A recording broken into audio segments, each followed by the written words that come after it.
বৰভাগ বনভাগ আঞ্চলিক ৰঙালী বিহুনে ৪৭টা বৰ্ষ আমি অতি উৎসাহেৰে পাৰ কৰিছোঁ। এইবাৰ ৪৮তম বৰ্ষত আমি ভৰি দিছোঁহি। তাৰপিছতে আমাৰ সোণালী জয়ন্তী বৰ্ষ আহিব ২ বছৰ পিছত।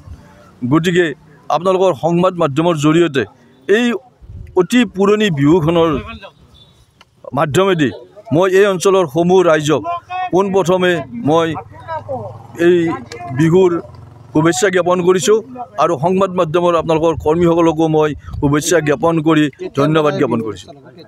আমাৰ এইখন আমাৰ বিহুৰ যিটো কাৰ্যসূচী, আমাৰ বিহুৰ জন্মলগ্নৰ পৰা ৩০ চ'ত ১ বহাগ আৰু ২ বহাগ ৩ দিনীয়া কাৰ্যসূচীৰে আমাৰ বিহু উদযাপিত হৈ আহিছে।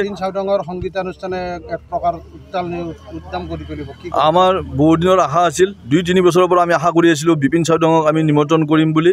আমাৰ সৌভাগ্য ঘটা নাছিল, এইবাৰ আমাৰ সৌভাগ্য ঘটিল। গতিকে বহাগৰ ২ তাৰিখ ১৫ এপ্ৰিলৰ দিনা আমি বিপিন চাউদাঙৰ ইয়াতে সাংস্কৃতিক সন্ধিয়াৰ কাৰ্যসূচী সকলো উপভোগ কৰিম বুলি আমি আশা ৰাখিছোঁ। গতিকে আমাৰ এই অনুষ্ঠানটি আমাৰ এই অঞ্চলৰ সমূহ ৰাইজৰ সহায় সহযোগিতা আৰু মৰম কামনা কৰি মই মোৰ ক'বলগীয়াখিনি ইমানতে সামৰণি মাৰিছোঁ। বিশেষ আনন্দ অনুভৱ কৰিছোঁ। ৰাইজৰ সহায় সহযোগ দেখি ইমান বিপুল জনতা আমি ভবা নাছিলোঁ। আমাৰ এই বৰভাগ বনভাগ আঞ্চলিক ৰঙালী বিহু সন্মিলনখনিৰ প্ৰতি ৰাইজৰ মৰম চেনেহ দেখি সঁচাই আমি আপ্লুত হৈছোঁ আৰু আগত সময়তো আমি তেখেতসকলৰ সহায় সহযোগ কামনা কৰিলোঁ। হয়, আৰু আপোনালোকে ইতিমধ্যে গম পাইছে যে জন্ম লগ্নৰে পৰা ৩ দিনীয়া কাৰ্যসূচীৰে আমাৰ এই বিহু সন্মিলনখনি অনুষ্ঠিত কৰি অহা হৈছে।